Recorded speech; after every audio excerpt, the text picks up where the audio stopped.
Gold from Tartary. Chapter 1. Key to the Treasure. It was not mere impulsiveness that sent Kirby O'Donnell into the welter of writhing limbs and whickering blades that loomed so suddenly in the semi-darkness ahead of him. In that dark alley of forbidden Shahrazar, it was no light act to plunge headlong into a nameless brawl, and O'Donnell, for all his Irish love of a fight, was not disposed thoughtlessly to jeopardize his secret mission. But the glimpse of a scarred, bearded face swept from his mind all thought and emotion, save a crimson wave of fury. He acted instinctively. Full into the midst of the flailing group, half seen by the light of a distant cresset, O'Donnell leaped, kinjal in hand. He was dimly aware that one man was fighting 3 or 4 others, but all his attention was fixed on a single tall, gaunt form dim in the shadows. His long, narrow, curved blade licked venomously at this figure, plowing through cloth, bringing a yelp as the edge sliced skin. Something crashed down on O'Donnell's head, gun butt or bludgeon, and he reeled, his eyes full of sparks, and closed with someone he could not see. His groping hand locked on a chain that encircled a bull neck, and with a straining gasp he ripped upward and felt his keen kinjal slice through cloth, skin, and belly muscles. An agonized groan burst from his victim's lips, and blood gushed sickeningly over O'Donnell's hand. Through a blur of clearing sight, the American saw a broad, bearded face falling away from him, not the face he had seen before. The next instant he had leaped clear of the dying man and was slashing at the shadowy forms about him. An instant of flickering steel, and then the figures were running fleetly up the alley. O'Donnell, springing in pursuit, his hot blood lashed to murderous fury, tripped over a writhing form and fell headlong. He rose, cursing, and was aware of a man near him, panting heavily. A tall man, with a long curved blade in hand. 3 forms lay in the mud of the alley. "Come, my friend, whoever you are," the tall man panted in Turkey. "They have fled, but they will return with others. Let us go." O'Donnell made no reply. Temporarily accepting the alliance into which chance had cast him, he followed the tall stranger who ran down the winding alley with a sure foot of familiarity. Silence held them until they emerged from a low, dark arch, where a tangle of alleys debouched upon a broad square, vaguely lighted by small fires about which groups of turbaned men squabbled and brewed tea. A reek of unwashed bodies mingled with the odors of horses and camels. None noticed the 2 men standing in the shadows made by the angle of the mud wall. O'Donnell looked at the stranger, seeing a tall, slim man with thin, dark features. Under his khalat, which was draggled and darkly splashed, showed the silver-heeled boots of a horseman. His turban was awry, and though he had sheathed his scimitar, blood clotted the hilt and the scabbard mouth. The keen black eyes took in every detail of the American's appearance, but O'Donnell did not flinch. His disguise had stood the test too many times for him to doubt its effectiveness. The American was somewhat above medium height, leanly built, but with broad shoulders and corded sinews which gave him a strength out of all proportion to his weight. He was a hard-woven mass of wiry muscles and steel-string nerves, combining the wolf-trap coordination of a natural fighter with a berserk fury resulting from an overflowing nervous energy. The kinjal in his girdle and the scimitar at his hip were as much a part of him as his hands.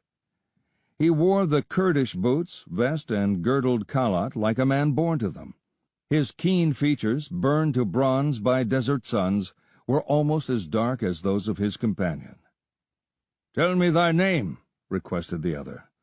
"I owe my life to thee." "I am Ali el-Ghazi, a Kurd," answered O'Donnell.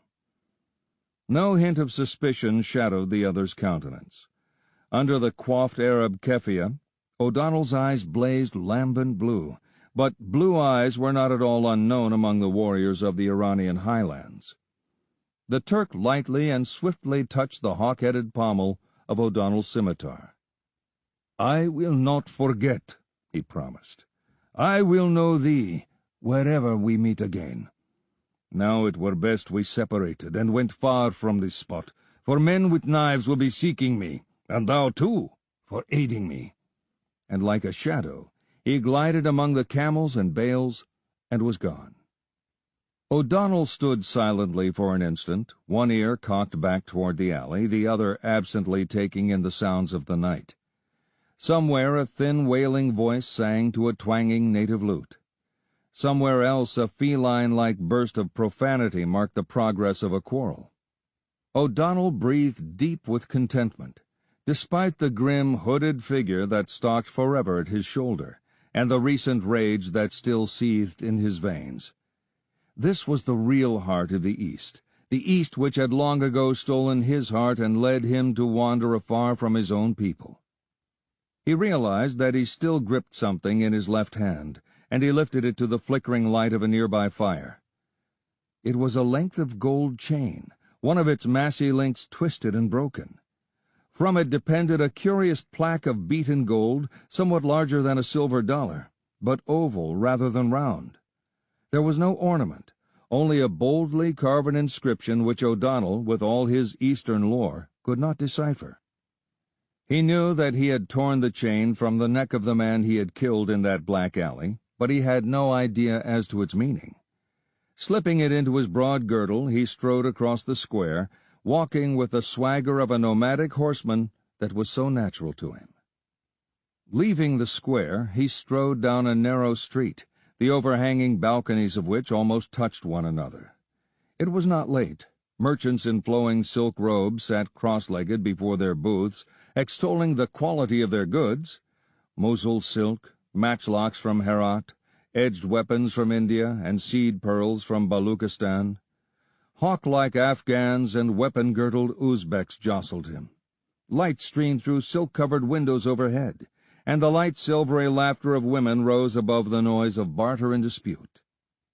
There was a tingle in the realization that he, Kirby O'Donnell, was the first Westerner ever to set foot in forbidden Shahrazar, tucked away in a nameless valley not many days' journey from where the Afghan mountains swept down into the steppes of the Turkomans. As a wandering Kurd, traveling with a caravan from Kabul, he had come, staking his life against the golden lure of a treasure beyond men's dreams. In the bazaars and sarais he had heard a tale. To Shaibar Khan, the Uzbek chief who had made himself master of Shahrazar, the city had given up its ancient secret. The Uzbek had found the treasure hidden there so long ago by Muhammad Shah, king of Khwarazm, the land of the throne of gold, when his empire fell before the Mongols. O'Donnell was in Shahrazar to steal that treasure, and he did not change his plans because of the bearded face he had recognized in the alley, the face of an old and hated enemy, Yar Akbar the Afridi, traitor and murderer. O'Donnell turned from the street and entered a narrow arched gate which stood open as if in invitation. A narrow stair went up from a small court to a balcony. This he mounted, guided by the tinkle of a guitar and a plaintive voice singing in Pashto. He entered a room whose latticed casement overhung the street, and the singer ceased her song to greet him and make half-mocking salam with a lithe flexing of supple limbs. He replied and deposited himself on a divan. The furnishings of the room were not elaborate, but they were costly. The garments of the woman who watched interestedly were of silk, her satin vest sewn with seed pearls. Her dark eyes over the filmy yashmak were lustrous and expressive, the eyes of a Persian. "Would my lord have food and wine?" she inquired, and O'Donnell signified assent with the lordly gesture of a Kurdish swashbuckler who is careful not to seem too courteous to any woman, however famed in intrigue she may be. He had come there not for food and drink, but because he had heard in the bazaars that news of many kinds blew on the winds through the house of Ayesha, where men from far and near came to drink her wine and listen to her songs. She served him, and, sinking down on cushions near him, watched him eat and drink.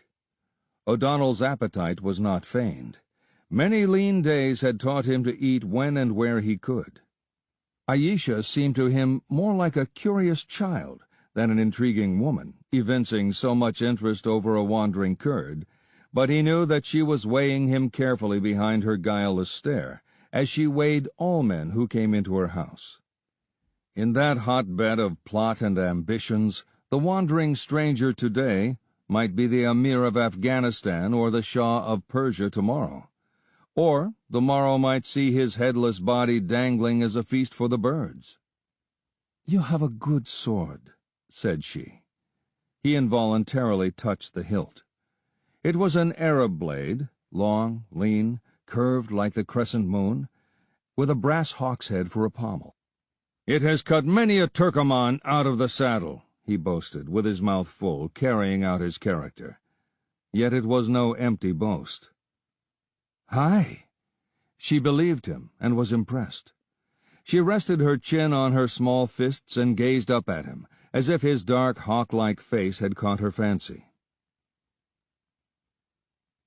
"The Khan needs swords like yours," she said. "The Khan has many swords," he retorted, gulping wine loudly. "No more than he will need if Orkhan Bahadur comes against him," she prophesied. "I have heard of this Orkhan," he replied. And so he had. Who in Central Asia had not heard of the daring and valorous Turkoman chief who defied the power of Moscow and had cut to pieces a Russian expedition sent to subdue him? In the bazaars, they say the Khan fears him. That was a blind venture. Men did not speak of Shaibar Khan's fears openly. Ayesha laughed.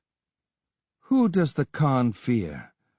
Once the Emir sent troops to take Shahrazar, and those who lived were glad to flee. Yet if any man lives who could storm the city, Orkhan Bahadur is that man. Only tonight the Uzbeks were hunting his spies through the alleys." O'Donnell remembered the Turkish accent of the stranger he had unwittingly aided. It was quite possible that the man was a Turkoman spy. As he pondered this, Ayesha's sharp eyes discovered the broken end of the gold chain dangling from his girdle, and with a gurgle of delight she snatched it forth before he could stop her. Then with a squeal she dropped it as if it were hot, and prostrated herself in wriggling abasement among the cushions. He scowled and picked up the trinket. "Woman, what are you about?" he demanded. "Your pardon, Lord." She clasped her hands, but her fear seemed more feigned than real. Her eyes sparkled. "I did not know it was the token. You have been making game of me, asking me things none could know better than yourself. Which of the 12 are you?" "You babble as bees hum," he scowled, dangling the pendant before her eyes. "You speak as one of knowledge, when by Allah you know not the meaning of this thing." "Nay, but I do," she protested. "I have seen such emblems before on the breasts of the emirs of the inner chamber. I know that it is a talisman, greater than the seal of the emir, and the wearer comes and goes at will in or out of the shining palace." "But why, wench, why?" he growled impatiently. "Nay, I will whisper what you know so well," she answered, kneeling beside him. Her breath came soft as the sighing of the distant night wind. "It is the symbol of a guardian of the treasure."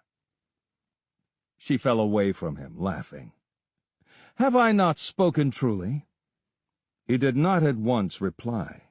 His brain was dizzy, the blood pounding madly in his veins. "Say nothing of this," he said at last, rising. "Your life upon it." And casting her a handful of coins at random, he hurried down the stair and into the street. He realized that his departure was too abrupt, but he was too dizzy, with the realization of what had fallen into his hands, for an entirely placid course of action. The treasure. In his hand he held what well might be the key to it, at least a key into the palace, to gain entrance into which he had racked his brain in vain ever since coming to Shahrazar.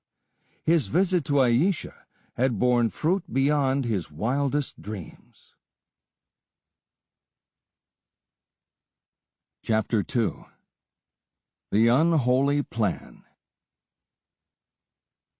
Doubtless in Muhammad Shah's day the Shining Palace deserved its name. Even now it preserved some of its former splendor. It was separated from the rest of the city by a thick wall, and at the great gate there always stood a guard of Uzbeks with Lee-Enfield rifles and girdles bristling with knives and pistols. Shaibar Khan had an almost superstitious terror of accidental gunfire, and would allow only edged weapons to be brought into the palace, but his warriors were armed with the best rifles that could be smuggled into the hills. There was a limit to O'Donnell's audacity. There might be men on guard at the main gates who knew by sight all the emirs of the symbol. He made his way to a small side gate, through a loophole in which, at his imperious call, there peered a black man with the wizened features of a mute. O'Donnell had fastened the broken links together, and the chain now looped his corded neck. He indicated the plaque which rested on the silk of his khalat, and with a deep salaam the black man opened the gate. O'Donnell drew a deep breath. He was in the heart of the lion's lair now, and he dared not hesitate or pause to deliberate. He found himself in a garden which gave on to an open court, surrounded by arches supported on marble pillars. He crossed the court, meeting no one. On the opposite side, a grim-looking Uzbek, leaning on a spear, scanned him narrowly but said nothing. O'Donnell's skin crawled as he strode past the somber warrior, but the man merely stared curiously at the gold oval gleaming against the Kurdish vest. O'Donnell found himself in a corridor whose walls were decorated by a gold frieze, and he went boldly on, seeing only soft-footed slaves who took no heed of him. As he passed into another corridor, broader and hung with velvet tapestries, his heart leaped into his mouth. It was a tall, slender man in long, fur-trimmed robes and a silk turban who glided from an arched doorway and halted him. The man had the pale oval face of a Persian, with a black-pointed beard and dark-shadowed eyes. As with the others, his gaze sought first the talisman on O'Donnell's breast, the token undoubtedly of a servitor beyond suspicion. "Come with me," snapped the Persian. "I have work for you."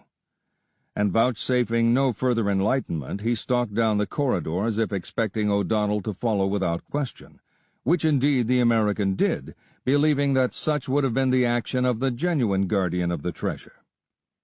He knew this Persian was Ahmed Pasha, Shaibar Khan's vizier. He had seen him riding along the streets with the royal house troops. The Persian led the way into a small domed chamber without windows, the walls hung with thick tapestries. A small bronze lamp lighted it dimly. Ahmed Pasha drew aside the hangings directly behind a heap of cushions, and disclosed a hidden alcove. "Stand there with drawn sword," he directed. Then he hesitated. "Can you speak or understand any Frankish tongue?" he demanded. The false Kurd shook his head. "Good," snapped Ahmed Pasha. "You are here to watch, not to listen. Our lord does not trust the man he is to meet here, alone. You are stationed behind the spot where this man will sit. Watch him like a hawk. If he makes a move against the Khan, cleave his skull. If harm comes to our prince, you shall be flayed alive." He paused, glared an instant, then snarled, "And hide that emblem, fool! Shall the whole world know you are an emir of the treasure?" "Hearkening and obedience, Ya Khawand," mumbled O'Donnell, thrusting the symbol inside his garments. Ahmed jerked the tapestries together and left the chamber. O'Donnell glanced through a tiny opening, waiting for the soft pad of the vizier's steps to fade away before he should glide out and take up again his hunt for the treasure. But before he could move, there was a low mutter of voices, and two men entered the chamber from opposite sides.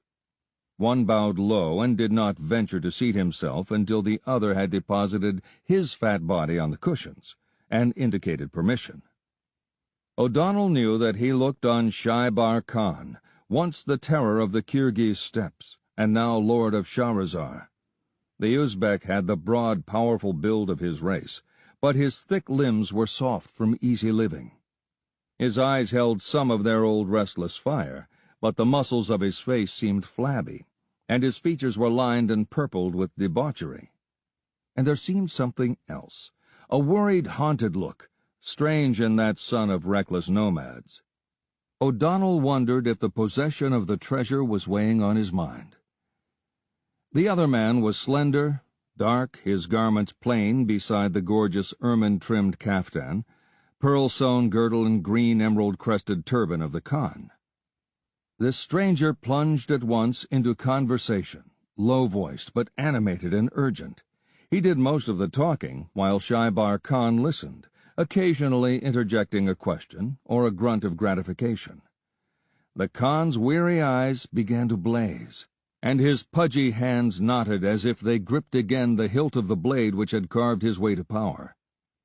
And Kirby O'Donnell forgot to curse the luck which held him prisoner, while precious time drifted by. Both men spoke a tongue the American had not heard in years, a European language, and, scanning closely the slim, dark stranger, O'Donnell admitted himself baffled. If the man were, as he suspected, a European disguised as an Oriental, then O'Donnell knew he had met his equal in masquerade. For it was European politics he talked, European politics that lay behind the intrigues of the East. He spoke of war and conquest, and vast hordes rolling down the Khyber Pass into India.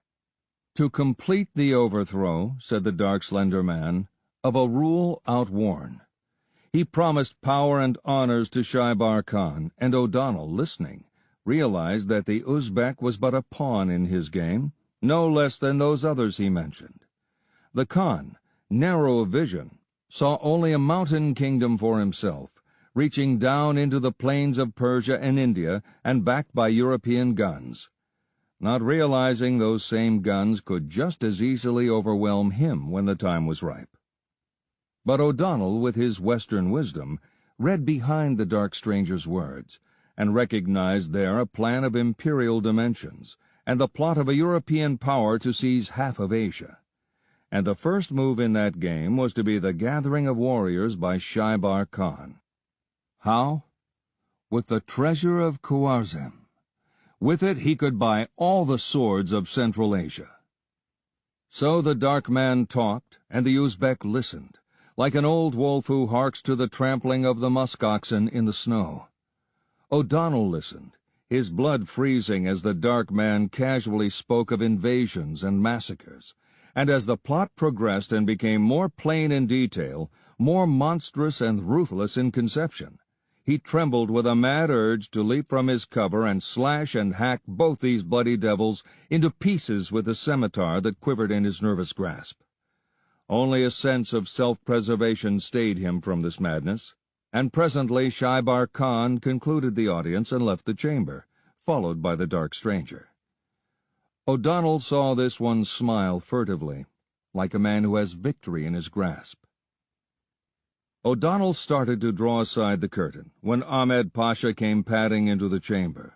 It occurred to the American that it would be better to let the vizier find him at his post, but before Ahmed could speak or draw aside the curtain, there sounded a rapid pattering of bare feet in the corridor outside, and a man burst into the room, wild-eyed and panting. At the sight of him, a red mist wavered across O'Donnell's sight. It was Yar Akbar.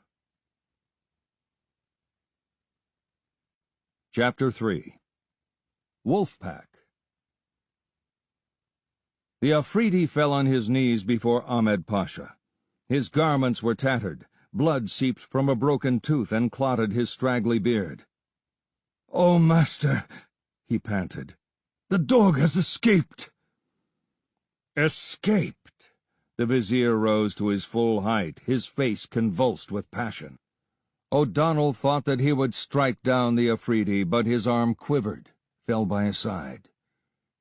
"Speak." The Persian's voice was dangerous as the hiss of a cobra. "We hedged him in a dark alley," Yar Akbar babbled. "He fought like Shaitan. Then others came to his aid.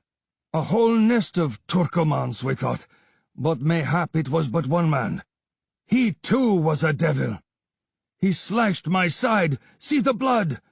For hours since we have hunted them, but found no trace. He is over the wall and gone." In his agitation, Yar Akbar plucked at a chain about his neck.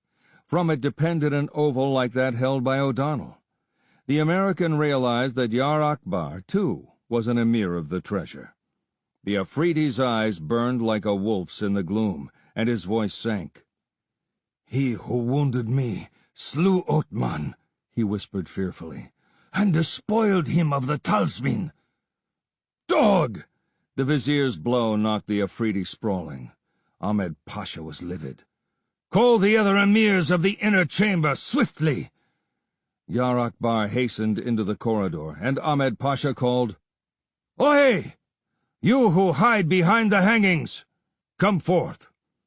There was no reply, and pale with sudden suspicion, Ahmed drew a curved dagger and with a pantherish spring tore the tapestry aside. The alcove was empty. As he glared in bewilderment, Yar Akbar ushered into the chamber as unsavory a troop of ruffians as a man might meet, even in the hills. Uzbeks, Afghans, Ghilzais, Pathans, scarred with crime and old in wickedness. Ahmed Pasha counted them swiftly. With Yar Akbar, there were 11. 11, he muttered. And dead Otman makes 12. All these men are known to you, Yar Akbar? "My head on it," swore the Afridi. "These be all true men." Ahmed clutched his beard. "Then by God, the one true God," he groaned, "that Kurd I set to guard the Khan was a spy and a traitor." And at that moment, a shriek and a clash of steel re-echoed through the palace. When O'Donnell heard Yar Akbar gasping out his tale to the vizier, he knew the game was up. He did not believe that the alcove was a blind niche in the wall, and running swift and practiced hands over the panels, he found and pressed a hidden catch. An instant before Ahmed Pasha tore aside the tapestry, the American wriggled his lean body through the opening and found himself in a dimly lighted chamber on the other side of the wall. A black slave dozed on his haunches, unmindful of the blade that hovered over his ebony neck, as O'Donnell glided across the room and through a curtained doorway. He found himself back in the corridor into which one door of the audience chamber opened, and, crouching among the curtains, he saw Yar Akbar come up the hallway with his villainous crew. He saw, too, that they had come up a marble stair at the end of the hall. His heart leaped. In that direction undoubtedly lay the treasure, now supposedly unguarded. As soon as the emirs vanished into the audience chamber where the vizier waited, O'Donnell ran swiftly and recklessly down the corridor. But even as he reached the stairs, a man sitting on them sprang up, brandishing a tulwar. A black slave, evidently left there with definite orders, for the sight of the symbol on O'Donnell's breast did not halt him. O'Donnell took a desperate chance, gambling his speed against the cry that rose in the thick black throat. He lost. His scimitar licked through the massive neck, and the Sudani rolled down the stairs, spurting blood. But his yell had rung to the roof. And at that yell the emirs of the gold came headlong out of the audience chamber, giving tongue like a pack of wolves. They did not need Ahmed's infuriated shriek of recognition and command. They were men picked for celerity of action as well as courage, and it seemed to O'Donnell that they were upon him before the Negro's death yell had ceased to echo. He met the first attacker, a hairy Pathan, with a long lunge that sent his scimitar point through the thick throat even as the man's broad tulwar went up for a stroke. Then a tall Uzbek swung his heavy blade like a butcher's cleaver. No time to parry. O'Donnell caught the stroke near his own hilt, and his knees bent under the impact. But the next instant, the kinjal in his left hand ripped through the Uzbek's entrails, and with a powerful heave of his whole body, O'Donnell hurled the dying man against those behind him, bearing them back with him. Then O'Donnell wheeled and ran, his eyes blazing defiance of the death that whickered at his back. Ahead of him, another stair led up. O'Donnell reached it one long bound ahead of his pursuers, gained the steps and wheeled all in one motion, slashing down at the heads of the pack that came clamoring after him. Shaibar Khan's broad, pale face peered up at the melee from the curtains of an archway, and O'Donnell was grateful to the Khan's obsessional fear that had barred firearms from the palace. Otherwise he would already have been shot down like a dog. He himself had no gun. The pistol with which he had started the adventure had slipped from its holster somewhere on that long journey, and lay lost among the snows of the Himalayas. No matter, he had never yet met his match with cold steel. But no blade could long have held off the ever-increasing horde that swarmed up the stair at him.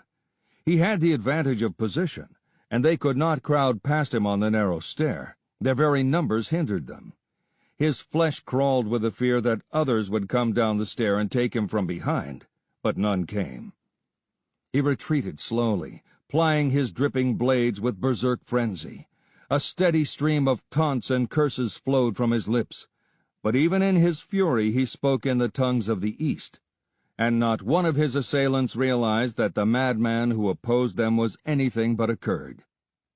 He was bleeding from a dozen flesh cuts when he reached the head of the stairs, which ended in an open trap.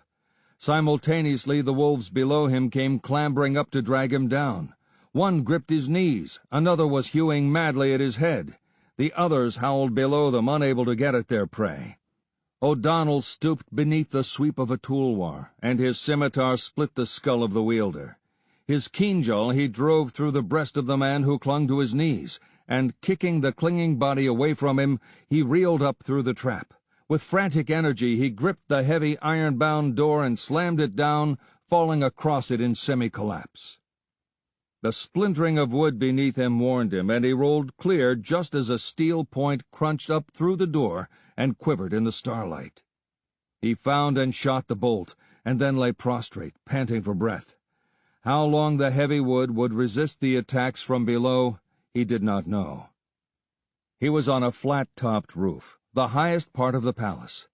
Rising, he stumbled over to the nearest parapet and looked down onto lower roofs. He saw no way to get down. He was trapped.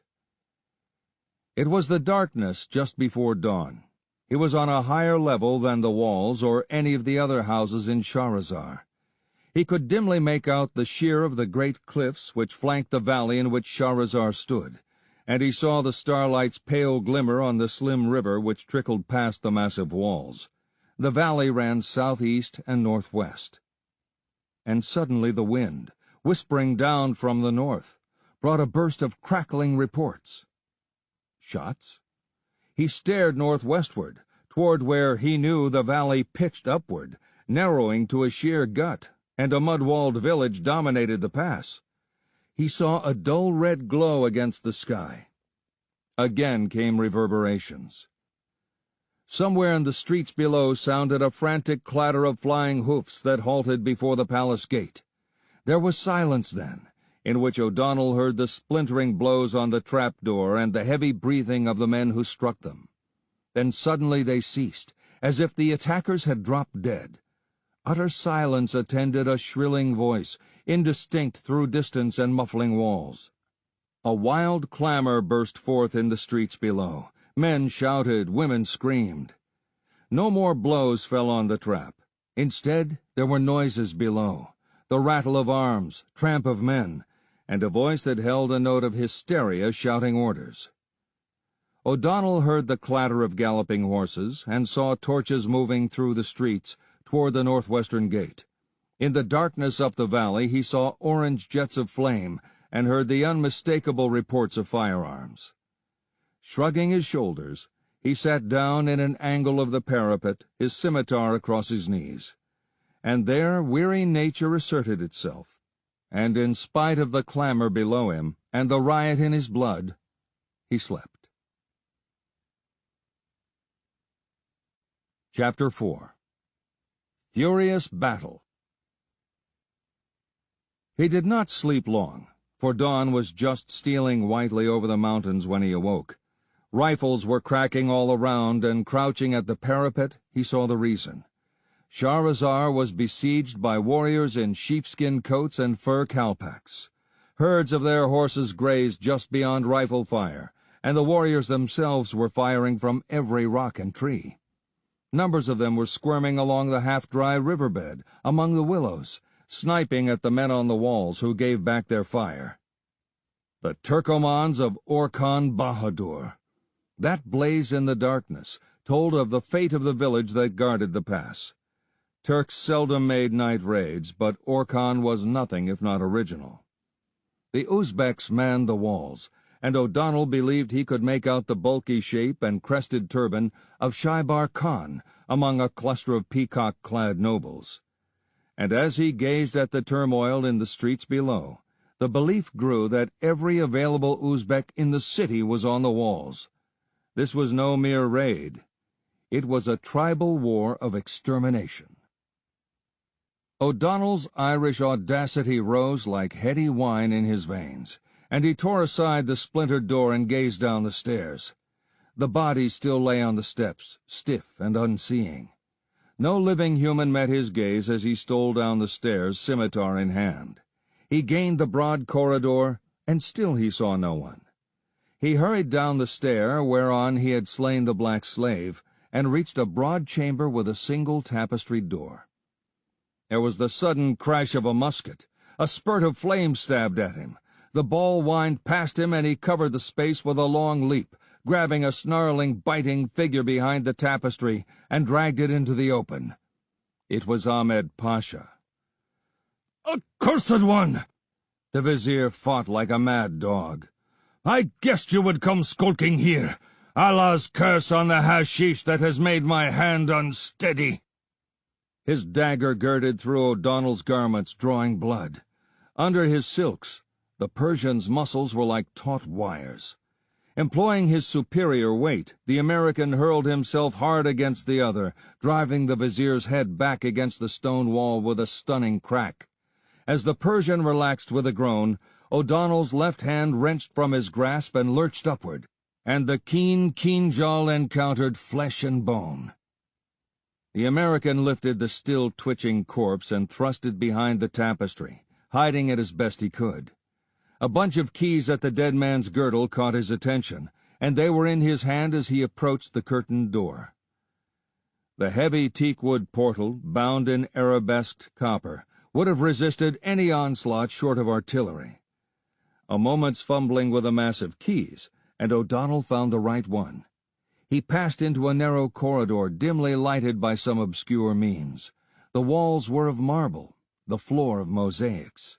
It ended at what seemed to be a blank carven wall, until O'Donnell saw a thin crack in the marble. Through carelessness or haste, the secret door had been left partly open. O'Donnell heard no sound and was inclined to believe that Ahmed Pasha had remained to guard the treasure alone. He gave the vizier credit for wit and courage. O'Donnell pulled open the door, a wide block of marble revolving on a pivot, and halted short, a low cry escaping his lips. He had come full upon the treasure of Khwarazm, and the sight stunned him. The dim light must have come through hidden interstices in the colored dome of the circular chamber in which he stood. It illumined a shining pyramidal heap upon a dais in the center of the floor, a platform that was a great round slab of pure jade, and on that jade gleamed tokens of wealth beyond the dreams of madness. The foundations of the pile consisted of blocks of virgin gold, and upon them lay, rising to a pinnacle of blazing splendor, ingots of hammered silver, ornaments of golden enamel, wedges of jade, pearls of incredible perfection, inlaid ivory, diamonds that dazzled the sight, rubies like clotted blood, emeralds like drops of green fire, pulsing sapphires. O'Donnell's senses refused to accept the wonder of what he saw. Here, indeed, was wealth sufficient to buy every sword in Asia. A sudden sound brought him about. Someone was coming down the corridor outside, someone who labored for breath and ran staggeringly. A quick glance around, and O'Donnell slipped behind the rich gilt-worked arras which masked the walls. A niche where perhaps had stood an idol in the old pagan days admitted his lean body, and he gazed through a slit cut in the velvet. It was Shaibar Khan who came into the chamber. The Khan's garments were torn and splashed darkly. He stared at his treasure with haunted eyes, and he groaned. Then he called for Ahmed Pasha. One man came, But it was not the vizier who lay dead in the outer corridor. It was Yar Akbar, crouching like a great grey wolf, beard bristling in his perpetual snarl. "Why was the treasure left unguarded?" demanded Shaibar Khan petulantly. "Where is Ahmed Pasha?"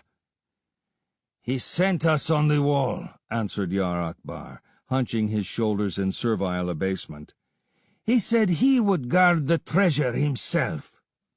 "No matter." Shaibar Khan was shaking like a man with an ague. "We are lost. The people have risen against me and opened the gates to that devil Orkan Bahadur. His Turkomans are cutting down any Uzbeks in the streets, but he shall not have the treasure. See ye that golden bar that juts from the wall, like a sword hilt from the scabbard? I have but to pull that, and the treasure falls into the subterranean river which runs below this palace, to be lost forever to the sight of men. Yar Akbar, I give you a last command. Pull that bar." Yar Akbar moaned and wrung his beard, but his eyes were red as a wolf's, and he turned his ear continually toward the outer door. "Nay, lord, ask of me anything but that." "Then I will do it." Shaibar Khan moved toward the bar, reached out his hand to grasp it. With a snarl of a wild beast, Yar Akbar sprang on his back, grunting as he struck. O'Donnell saw the point of the Khyber knife spring out of Shaibar Khan's silk-clad breast, as the Uzbek chief threw wide his arms, cried out chokingly, and tumbled forward to the floor. Yar Akbar spurned the dying body with a vicious foot. "Fool!" he croaked. "I will buy my life from Orkan Bahadur. Aye, this treasure shall gain me much honor with him, now the other emirs are dead." He halted, crouching and glaring, the reddened knife quivering in his hairy fist. O'Donnell had swept aside the tapestry and stepped into the open. "Yallah!" ejaculated the Afridi. "The dog Kurd!" "Look more closely, Yar Akbar," answered O'Donnell grimly, throwing back his keffiyeh and speaking in English. "Do you not remember the gorge of Izz-ed-Din and the scout trapped there by your treachery? One man escaped, you dog of the Khyber."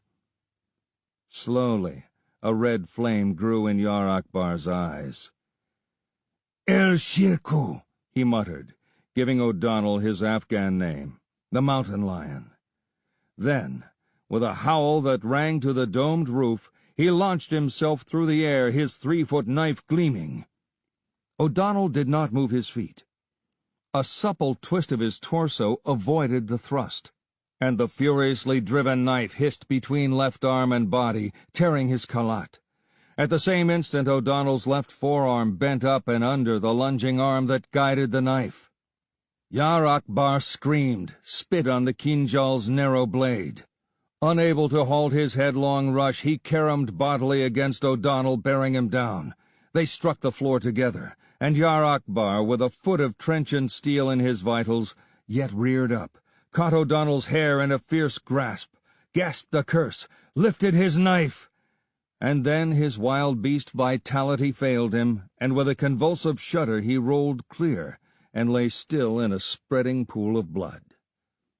O'Donnell rose and stared down at the bodies upon the floor, then at the glittering heap on the jade slab. His soul yearned to it with a fierce yearning that had haunted him for years. Dared he take the desperate chance of hiding it under the very noses of the invading Turkomans? If he could, he might escape, to return later, and bear it away. He had taken more desperate chances before. Across his mental vision flashed a picture of a slim, dark stranger who spoke a European tongue. It was lure of the treasure which had led Orkan Bahadur out of his steps, and the treasure in his hands would be as dangerous as it was in the hands of Shaibar Khan. The power represented by the dark stranger could deal with a Turkoman as easily as with the Uzbek. No. One Oriental adventurer with that treasure was as dangerous to the peace of Asia as another. He dared not run the risk of Orkhan Bahadur finding that pile of gleaming wealth.